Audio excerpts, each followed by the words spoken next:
So, Rune, please tell us, when you're selling your boat cross borders, what should you think about? Yes, there are quite a few things to consider. I think it's quite risky to sell across borders, but there's also a lot of opportunities. Yeah. So, And what risks do you have when you're selling a boat cross borders? yeah, one of them is the ownership, who really owns the boat. Yeah. And you have VAT risk. For example, if you shall import a boat, that's a normal thing if you buy outside your own country. You need to import it, so there's a VAT risk. Yeah.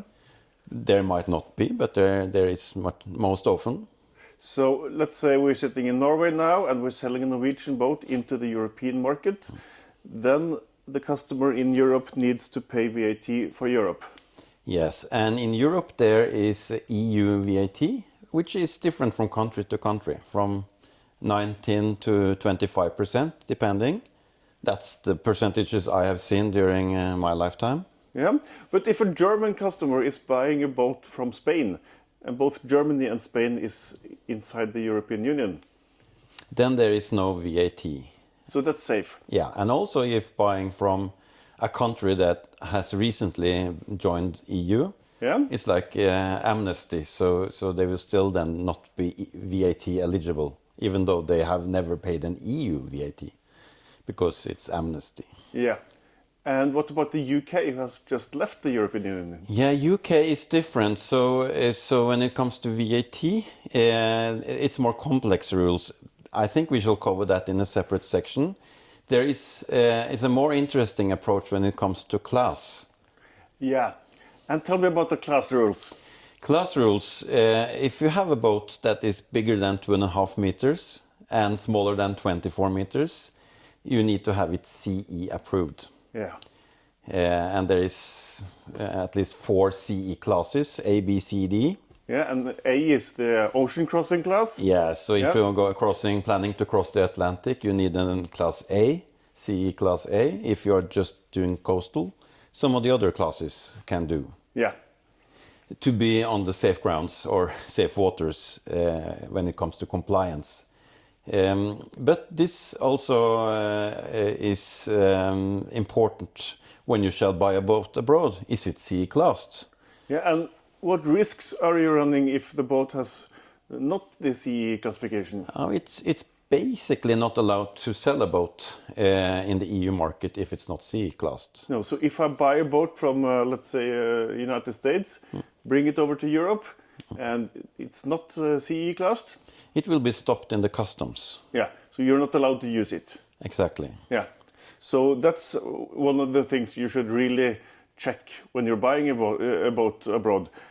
Is all the CE regulations good? Definitely. Yeah. And there are exemptions on this area. One of the exemptions is if you buy a self-built boat, Yeah. and it's sold more than 5 years after it has been launched, then you can sell it without CE class. Okay, but then you have to build it yourself and you have to use it yourself for at least 5 years? Yeah, then And you then can the sell next it. owner does not need to have the CE classification. Yeah, CE class is then not required, Yeah? but you might run into problems with, for example, insurance. Yes. So it's legal to use it, but it's not necessarily easy to insure it. Yeah, so the value of the boat, even though it might have a high technical value and aesthetical value and value just by using it, it might have a very low market value. Yeah. And then you also need to find that special person who understands what you have built and who is willing to take that risk. And what's the best way to find that person? First, you find a broker, and then you find that person. Yeah.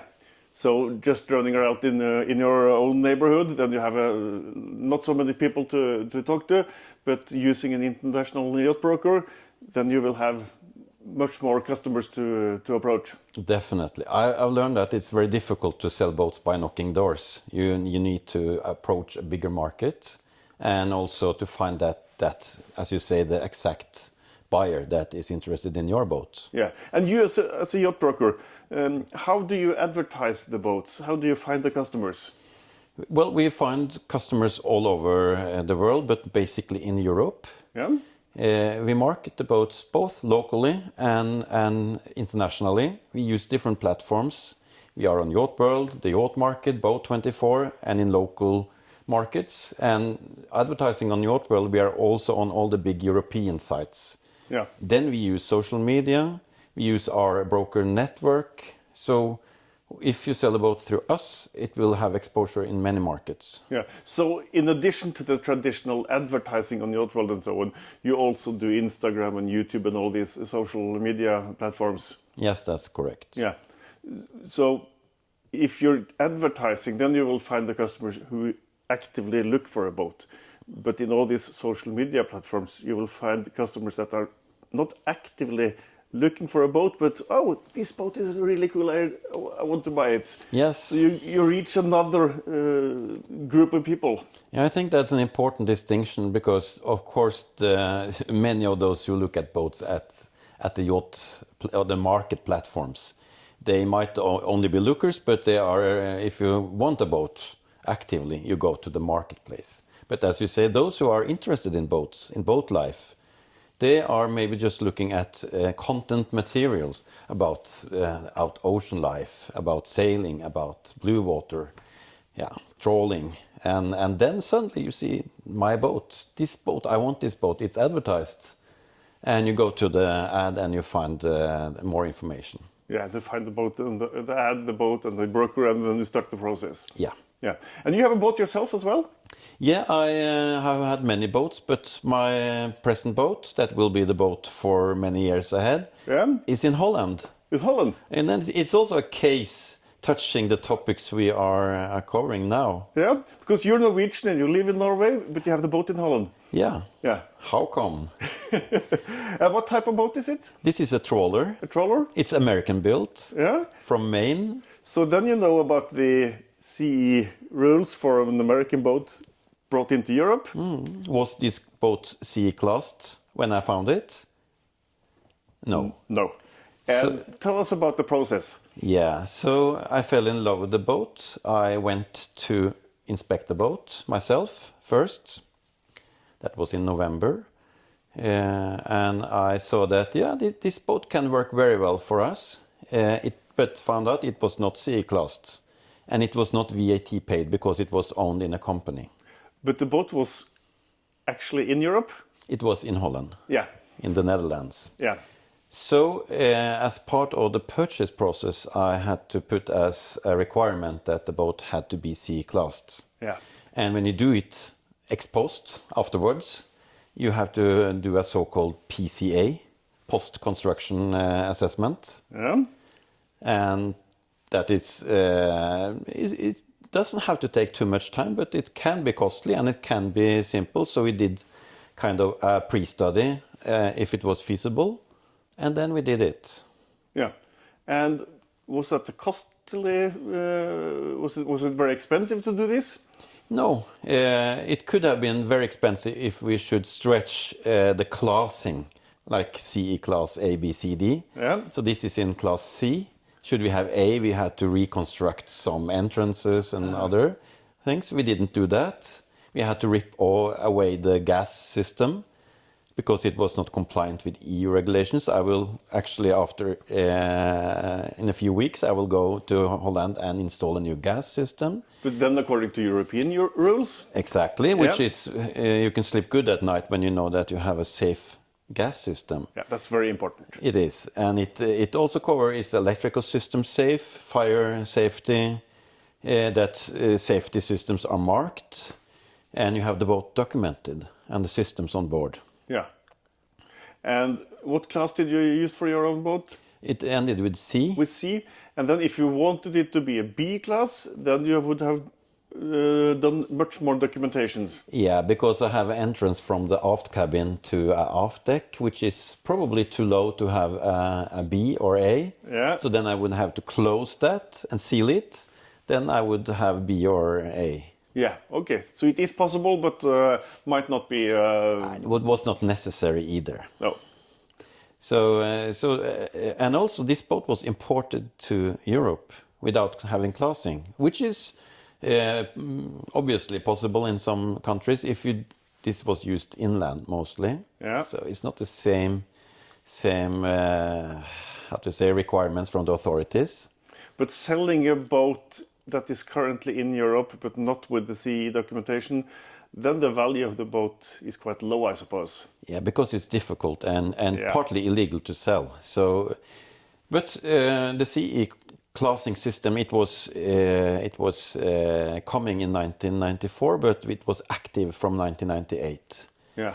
So after that, a boat built after 1998 must have CE class. If it's built before, it can clear. But this was imported from USA, and this was a 1990 model. So it could have been exempted if it was built in Europe. Yeah. But it was covered since it was from USA. So that's how complex it is. And there came new regulation. This is called the RCD system, a Recreational Craft Directive. Yeah. From 2006. This directive also covered engines. Aha. And I have 2 Detroit engines. Yeah. And luckily this boat was imported in 2005. Yeah. So So all the old rules then. Yes. Yeah. But I've got a boat that is older than the CE regulations, but the engine is newer. What should I do about that? Is that a problem? That sounds like an advantage. Yeah, that's technically for the boat, of course, obviously. Yeah. But I'm thinking about the CE regulations. Should I inform the authorities in some way that I have a new engine in the old boat, or is that no problem when the boat is that old? Yeah, that is a good question. Your boat is from 1978? 82. 1982. Yeah, so way before, and it's built in Finland. Yeah, and Finland, always been in Europe. Yes, yes. So then it's not required to have any classing done. No. Which means that you can do whatever you want with it. Yeah, so that's the benefit with an old boat. Yeah, and of course, boat people like us, we do things with our boats. Absolutely. So formally, it should be a challenge with the class if we modify the boat in a way that makes it not classable. Yeah. Even though it has been classed. We had a situation in Norway a couple of years back. Yeah. It was a boat used for high-speed training, and it had an accident in high speed because they had mounted something on the aft platform that changed the speed abilities. Yeah. And there was not a casualty, but it was some challenges for those people on board. And it raised the question, can you modify your boat? How much can you modify your boat after it has been classed? Yeah. Because no one is controlling this. Exactly. And the consumers, they don't know about the rules and regulations. No, and we just, like when we have a house in the hills or whatever we have, we just do things. Yeah. We are not at home, so we can do whatever we want. Yeah. That's a typical Norwegian approach. Yeah, it's anarchy, and we do it by ourselves. Yeah. And as long as it works, it's fine. But when you get an accident, then the authorities and the insurance company and all these look into the case. And you find situations like that where, oh, you have modified it. Yeah. So there was some type of sea trial in that situation. I don't know the total outcome because there hasn't been any more control with the class after this. Oh. And another topic when we're talking about buying and selling boats abroad, and also internally in your own country, is the technical state of the boat. So then you use a surveyor? Is that what you do? Yes. This was also part of when I bought my own boat. In my second visit, I brought a surveyor to go through the boat. And I advise anyone who buys a boat abroad, part of the commercial process is to involve an inspector. Yeah. A surveyor to go through the boat because they are professional. They will see more than you do. You are maybe even filled with emotions that this is your boat. Just as you said, you fell in love with the boat, and then you forget about all the bad things. Yeah. So having a third-party person there who should just look into the technical details. Definitely. Low makes blind, so make sure you have a third party that is focused on finding if there is anything that could stop you from buying it, or you should be aware of that might even affect the price. Yeah.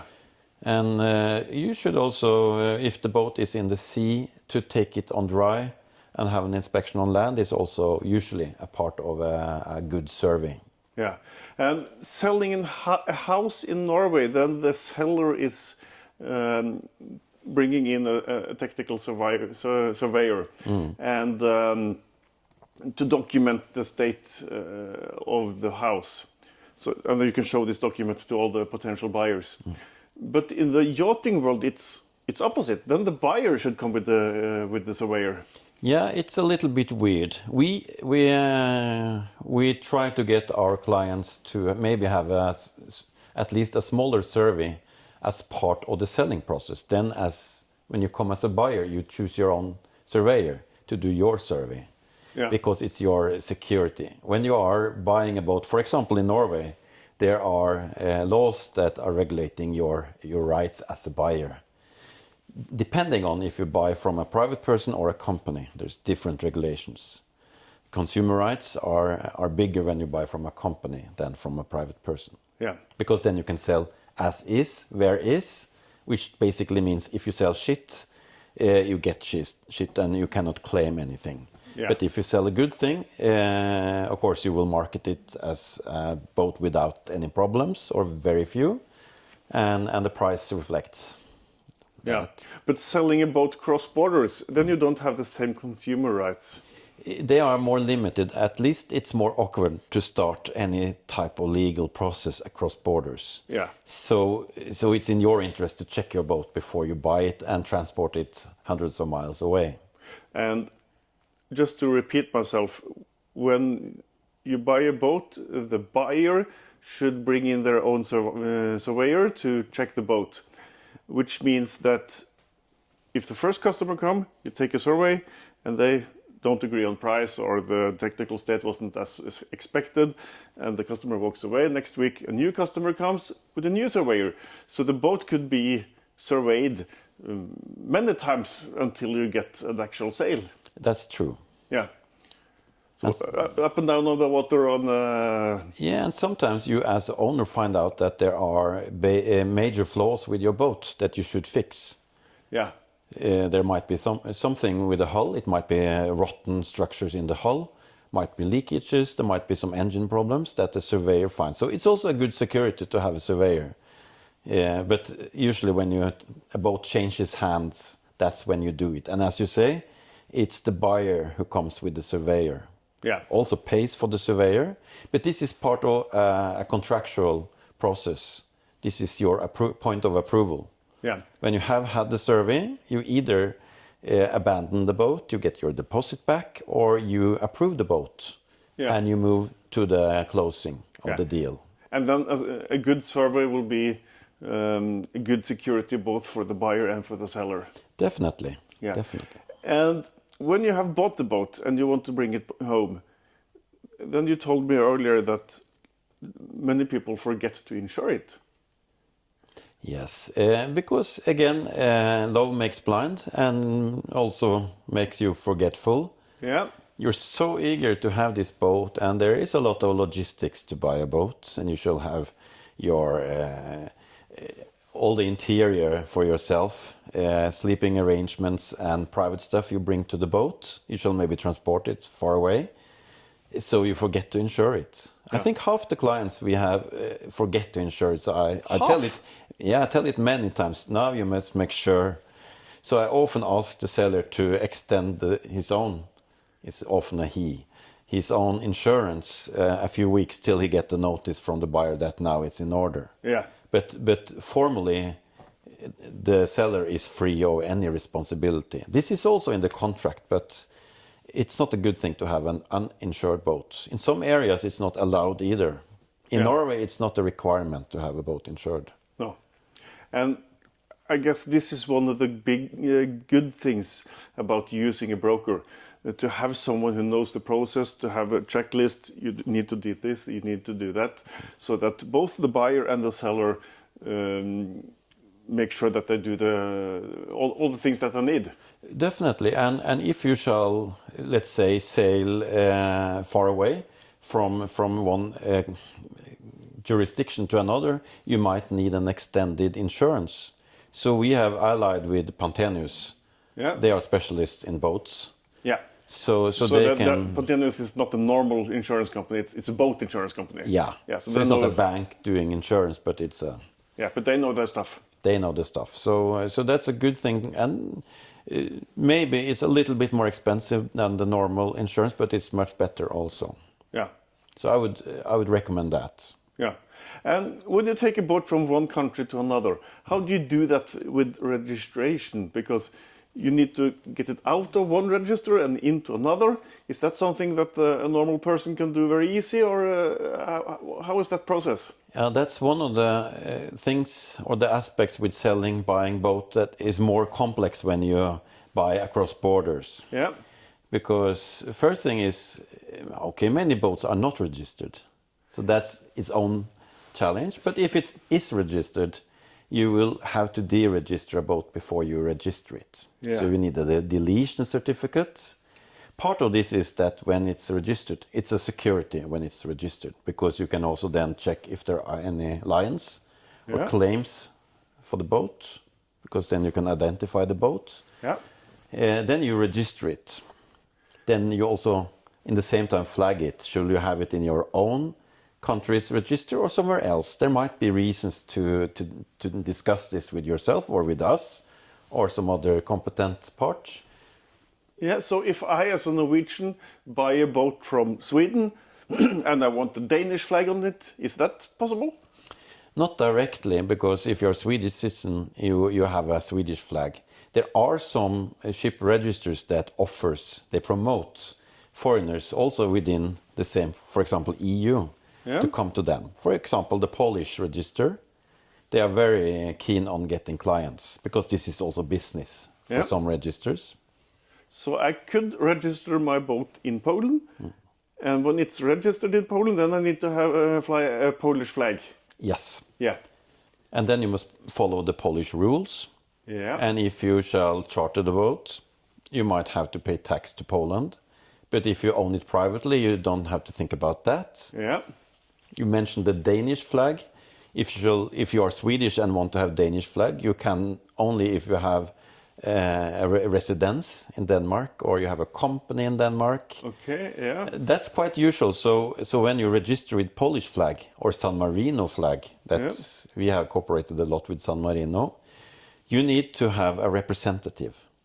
That's a formal trick. So to a make mailbox, basically. Yeah. Yeah. So that's how they do it. You need to have some sort of relation. In Norway, you need, if you are a foreigner. I sold a boat to a couple a few years back, and we could argue with the ministry that we had to go to the ministry to tell that they have background with Norway, worked in Norway. One of them had a Norwegian passport, but they lived abroad. Yeah. They were foreign citizens. We managed to get it registered in Norway. But then it's a manual process that someone needs to look into the case and take a decision. Yeah, it's tricky. So I think make it as simple as possible. Yeah. That's the basic rule of thumb, but you might be good reasons to do it more complex, because then other things might be simpler. Yeah. For example, tax can be lower. For example, charter, if you shall do any charter, can be better. Yeah. And the flag is where the boat is registered. Yeah. But the VAT status, the amount you need to pay to the authorities as the value-added tax, that's not necessarily the flag state. Exactly. So if you buy a boat in Spain, and you flag it to Norway, or like me, I buy a boat in the Netherlands and I flag it to Norway. Yeah. So that's a Norwegian boat. Yeah, it's a Norwegian owner and it's a Norwegian flag. Yeah. Boat has never been in Norway. Exactly. Yeah. So VAT is territorial. So I haven't paid Norwegian tax. Because the boat has not physically been in Norway. Exactly. Even though it has a Norwegian flag. Yeah. So now it is in the Netherlands on temporary admission, which is an in the whole EU area, it's an 18-month rule. So Yeah. then you have to take it outside of EU within 18 months if you shall avoid the tax. Yeah, we will discuss this in another episode. But very shortly, you can take a non-EU boat into the European Union, and that's okay without paying VAT if you leave before 18 months. And if you are not an EU citizen. Yeah, exactly. Because if you are an EU citizen, you cannot claim another flag. Yeah, and then you need to pay the VAT on the first day. Yeah, and these rules are complex. Yeah, and that's why you should use a broker when you buy a boat, Yeah. to get all this stuff correct. Yeah. Because if it's not correct, it can be really expensive. You might risk 25% extra costs on your boat because you missed that rule. Yeah, and with the amounts we're talking about for a good boat, that's expensive. And it's also, you mentioned risks buying abroad. If you buy a boat and you want to keep it in the EU, for example, if you had bought, you have traveled your boat far. Yeah, our boat is now currently in the European Union. Yeah, but On it's this- a Norwegian boat. Yeah, on this 18-month temporary admission. Yeah, but if you bought a boat where you are now with Yeah. your boat, and you think that this is an EU boat, no problems, you should. It's a requirement in EU that you have the tax papers on board. Yeah, Many boats don't have. yeah, So it's a jungle to find it afterwards if the boat is 20 years old. yeah. But you should have it, and you should ask for it. And if they don't have it, maybe you get a price reduction because you live with some kind of risk. Yeah, and if you're selling a boat without this documentation, then the next owner will have that risk. And to take that risk, then you need to reduce the price. Yeah, a well-informed buyer will ask you for this documentation. And Yeah. you will say, sorry, I don't have it. And they will say, sorry, then I cannot buy your boat. Yeah. Or I will have a 25% price reduction. Then okay, then Yeah. I can buy it. So then you can see the value of having the right documents. Yeah, so documentation is very important, that there is no liens, that VAT is paid or not, Yeah, and ownership is documented, etc. It's the same as with the house, even more complex. yeah. And then you also, when you have agreed on the purchase, then you need to pay. And transferring this amount of money to a person you just met on the pier can be a bit risky. So how do you do it when you're using a broker? Yeah, first of all, you have the process of buying, that when you decide you want to buy, you have an offer, we enter into a contract. So that is a legal document. Yeah. And in the legal document, the contract is stated the steps towards your ownership changing to you from the seller.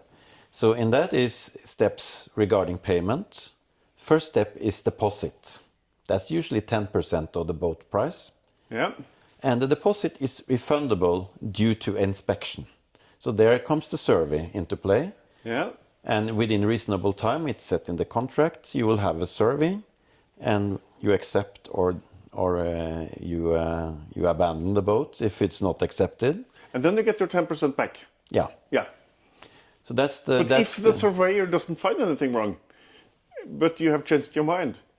Yeah, and that depends on how strict the contract is, because some survey regimes can be that the appraisal of the boat is very concrete, like it's these 5 elements we shall appraise with the boat. We just check. Yeah. If all these are okay, then you have no way back.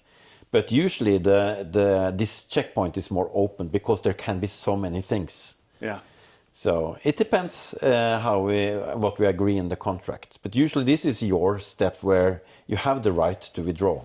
yeah, This is also normal in consumer acts that you can regret. yeah, So yeah. So but you can agree that this is that I want to check the engines and the sails and the hull, and if that's okay, then there is no way back. We have some contracts that are that concrete. okay, yeah. So then it's you a little bit case by case how strict the deposit rules are. Yeah, so you should read the contract and understand it. And the broker should explain for both the buyer and the seller how this works. Yeah, but when you cross that line, when you accept the survey, and you legally have bound yourself to buy the boat, Yeah. then you are legally bound to pay the rest of the price also. But if you don't do that, Then you can be legally pursued by the seller. okay. That has happened. We have seen that happen a few times Yeah. because you have entered a commitment. Yeah. But of course, the seller also have a commitment. Maybe the seller is not able to document ownership or other aspects that has been settled in the contract. Then you can withdraw from the contract as a buyer. Yeah, of course, because then the boat isn't as expected. Yes. Yeah. So we cannot. When we reach the finish line, Yeah. we will see that all these requirements are followed. But usually, it's a good way forward. It's very seldom that this crashes at the end. Yeah, but from your experience as an international yacht broker, how many people walk away after a survey? Not many, but maybe 10%, Yeah. 15%. Not much, but there is maybe in 30% of the surveys there are discussions if the quality is different from what was expected. Yeah, and then you can say that, okay, I can accept it, but with the price reduction. Yeah, that is quite. Or that the seller fixed the problems that were identified in the survey. Yeah. I experienced both. Yeah. And sometimes it's easier just to have a price reduction and you can go quickly to finalize the purchase. Yeah. Maybe you want to fix it yourself and you earn some money instead of, yeah. Bringing in a professional. Yeah, especially Norwegians, they fix everything themselves. Yeah. In good or in bad ways. Yeah, and talking about Norway, in Norway we have, first of all, we're outside the European Union, but we also have our own currency. But if you want to sell a Norwegian boat in Europe, I suppose you market the price in euros. Yeah, we can do both because it will just convert. Yeah. On the big marketplaces, we can put the price in Norwegian kroner. It will be converted to your currency when you read the ad. Yeah. Because this is the beauty of the big market platforms we use, that if you are in Spain, you will see the ad in Spanish with euro. If you are in UK, you will see it in English with pounds. If you are in Sweden, you will see it in Swedish kroner. Yeah, but if you see the ad, then it's 1 million euros, and okay, I accept it, and then when you pay, the rates have changed, so the seller then can get more or less than expected. Both parties are exposed to currency risk. Yeah. So of course, when you choose price and currency in the contract, that will be the price and the currency. Yeah, but when you get paid afterwards, if you get paid a million euros and you get it converted into Norwegian currency, then it can be more or less than when you signed the contract. Yeah, you can suddenly earn more than you expected. Yeah. What has happened in Norway the last years is that the Norwegian currency has become much weaker than the euro. Yeah. Relatively over this period. So Norwegian boats have then become much cheaper for the European buyer. Yeah, exactly. That's why we see Norwegian boats going out of Norway, because for a European buyer, Norwegian boats are now relatively cheap. Yeah, even the Danish, 1 Danish kroner is 1.6 Norwegian kroner. Yeah. Approximately. It fluctuates, but that means that, and there is no big differences in the economies. Even you can say the Norwegian economy is stronger than the Danish. Should be, but still, the Danish have decided to tie their currency to the euro, so they are much more stable. Yeah. And we are unstable. We are a sunshine economy. Yeah. Yeah. So in uncertain times, the Norwegian kroner will lose that bet and become weaker. Yeah. And we don't feel it the next day. But our boat is much more attractive on the international market. Yeah. If we are Norwegian, also the Swedish experience the same. Yeah, and also another reason why Norwegian and Nordic boats in general are interesting for Southern European buyers is that we use the boat in another way. Definitely. First of all, Norwegian and Nordic boat owners are quite skilled. Yeah. In the Mediterranean, boat owners hire the boat for charter, and you have unskilled boaters using the boat. That's more common.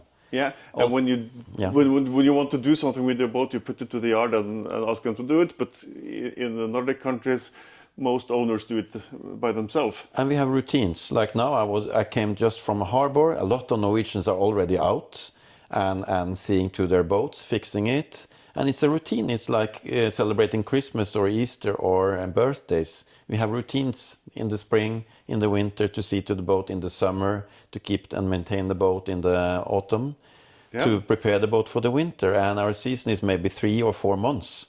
Yeah. The rest of the year, the boat is stored. Yeah, so a boat that has been used 4 years in Norway has the same wear and tear as a boat used 1 year in the Mediterranean. Yeah. Because the boat is out in the water and exposed to sunshine and weather all year round. Correct. While in Norway we put it to the side and protect it most of the year. Yeah, definitely. Yeah. So you might get a much higher quality boat at a lesser price when you buy from the Nordic market and to Europe. Yeah. And you have the currency bonus, but you have to pay VAT. Yeah. So then it equals, so to say. You pay a little bit more perhaps, but you get a better product as well. Yeah, but some boats are exempt VAT here, so you don't have the VAT costs. You will add it if you need to. If you use it commercially, there are usually partly or total exemptions from paying VAT if you shall use the boat commercially. Yeah. And there are also ways to flag the boat to avoid part or all the VAT. Yeah, because you work not only with pleasure boats, you also work with commercial boats and fishing boats and lots of different types of boats. Yeah, both in all sizes and locations. It's basically in Europe, but we have privately held boats. Yeah. You have chartered boats, ex-chartered boats, Yeah. and also boats that are meant for charter, for example, super yachts. And we have commercial boats that are more like transportation boats, utility boats, Yeah. that type of boats that have some kind of commercial usage. And what markets, geographical markets do you work in? Is it Europe only or is it worldwide? Well, we reach the total international market. We have a full coverage internationally, but we are focusing on from the northern Europe to the Mediterranean, basically. Yeah. But we have business outside that also, down to Africa. You had customers in USA, but there is not so much trade going across the Atlantic, at least not now, and even less the last presidency has been less attractive to do anything that way, but I hope it can recover. So Mediterranean Nordic connection is very interesting. Yeah. Both ways, but especially I think 60% of the boats we sold last year was international transactions. Okay. And many of those boats were sold from Norway to the southern Europe. Yeah. Or mid-Europe. Yeah. Also. So it sounds like a quite interesting time at the office then. It is. You meet people all over the world. Yeah. And these are people with your same interest. It's like when you have a dog and you walk a dog, you meet people with your same interests. Yeah. And both people are like that. Nice people that has a passion. Yeah. And when you sell boats, we do it because of the passion. Yeah. So you both get to look at lots of interesting boats, but also a lot of interesting boat owners. Yeah, and you go to different places in the world and you see the same enthusiasm. Yeah. But sea life is very different from area to area.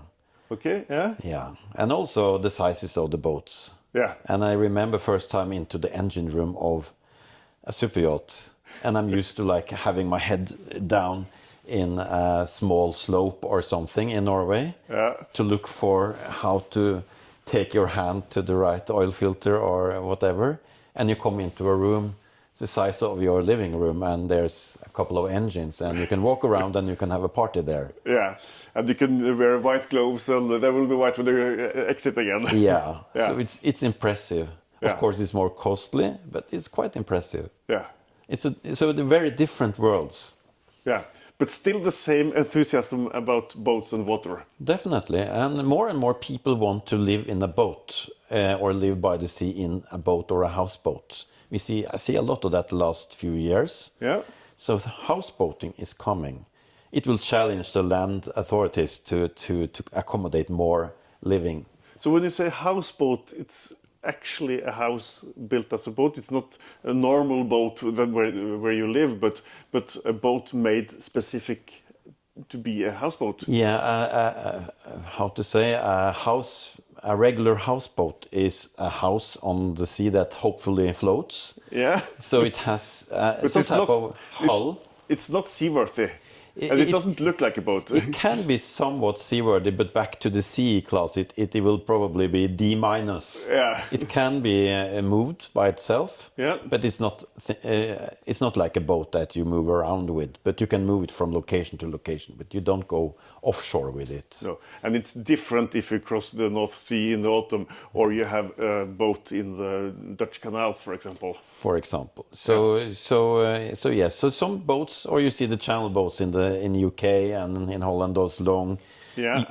previously commercial boats converted to liveaboard. Fantastic, and the houseboats are fantastic boats at the sea. Or you just buy a regular boat and you live in it, and you might have to modify it a little bit to optimize it for living. Yeah. And you can still use it as a private leisure yacht. But imagine waking up every single morning on the water. Ah, fantastic. And you have a shoreline. Yeah. It might cost millions if you buy a house, but you have a boat at much lesser cost, and you have the same or more of, qualities. Yeah, and if you want to move to another place, you just move your house. Yeah, because a house is stuck, but Yeah. the boat has the ability to move to the sun or to the summer or wherever you want to be. Yeah. So do you see, in your work as a yacht broker, do you see more demand for houseboats than earlier? Yeah, I've seen quite much or quite increased demand the last 2-3 years in Europe. Yeah. But I also see that everyone struggles with finding the optimal place to dock it. Yeah. Because that is the current challenge, to have good facilities for that houseboat. Yeah. Not the houseboat itself, because the market comes with many second-hand, or we even sell new houseboats. Yeah. We represent a Dutch brand Yeah. called DNÖ, a very nice houseboat. That is a high-end houseboat. Yeah.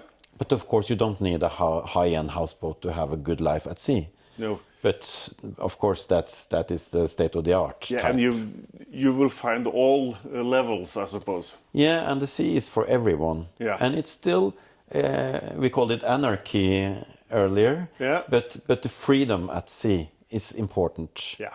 And that comes also with, you don't need to have any class, like level of quality to thrive at sea. You can have a small, simple boat, and you can be as happy as anyone. Yeah. So it maybe it's most important thing is to be on the water. yeah. In my opinion, it's a bit life situation dependent. What type of boat suits you better? My last boat was 26 feet. It was perfect. I didn't have too much time to go on the sea. Next boat is 49 feet and or 48 feet, and it suits the family perfectly now. Yeah. And it's also my second office. And you should always buy a boat that suits your needs at the current stage. Yeah. Yeah. And to find the perfect boat, you should use a yacht broker. Yeah, because we have boats that might suit your need, and especially to sell a boat, you need a broker. Yeah. And maybe you don't, as a buyer, find your boat with us, but with another broker. Yeah. But we have quite many boats for sale. And you brokers, you cooperate. So sometimes you can have one broker for the buying side and one broker from the selling side. That's quite common when we are cross-border Yeah. transactions, that the buyer is represented by a broker, the seller is represented by a broker. Yeah. It's much easier to do a transaction when both sides are professionally represented. Yeah. If one of the sides is representing themselves, it's very difficult. Yeah. But if both parts come with a professional guidance, it's easier. Yeah, It's because we more know secure. the game and we know exactly which route to follow. Yeah. And we can guide both the seller and the buyer according to the same route. Yeah. It's very basic steps that are common across borders. Yeah. It's internationally accepted, so it's very easy. It's like Esperanto. It's a international language. Yeah. We share how Yeah. to do this. And even though the regulations are different from country to country, then the brokers will find out how to cooperate in that situation. And it's very nice to we just help you. It's a way to sell your boat quicker because we cooperate with others, or if you want to find the boat more effectively. Maybe you have a type of boat or a region you want to find a boat. We connect and we will help you. We can also find boats that are in the private market and we help you to buy it. Yeah, and you told me the other day that some of the boats never reach the advertising, but it just happens off market. Off market, yeah. Tell me about that. Yeah, because if we know what you're looking for, and either we know about someone who wants to sell that boat, or they contact us. We don't reach the step. Sometimes we don't reach the step of advertising that boat because we can pitch it to you. Yeah. And yes, that's my boat. I sold a few boats that way. Yeah. Where we knew the potential buyer, and then we came in contact with an owner that wanted to sell or considered selling, and we connected them. Yeah. And sometimes it happens fast. Sometimes it's just an effective route to a boat, and you don't have to hassle with advertising and viewings and all that. Yeah, and some owners don't want that the boat is advertised either. Yeah. So to keep it more discreet. Yeah. Is that more common in the super yacht market? Yeah, many wants to be more private then. Yeah. And you can understand it. It's like our boat is our home. It's like our underwear. It's very private. We don't want anyone to have seen it. Yeah. So you don't want lots of photos and walkthrough videos and so on. You just want to keep it calm. Yeah. Yeah. So very interesting, and a big thank you for letting us know about the things a yacht broker is dealing with. So thanks for joining us, and we hope to get you back later. You're most welcome. Thank you for watching. Thank you.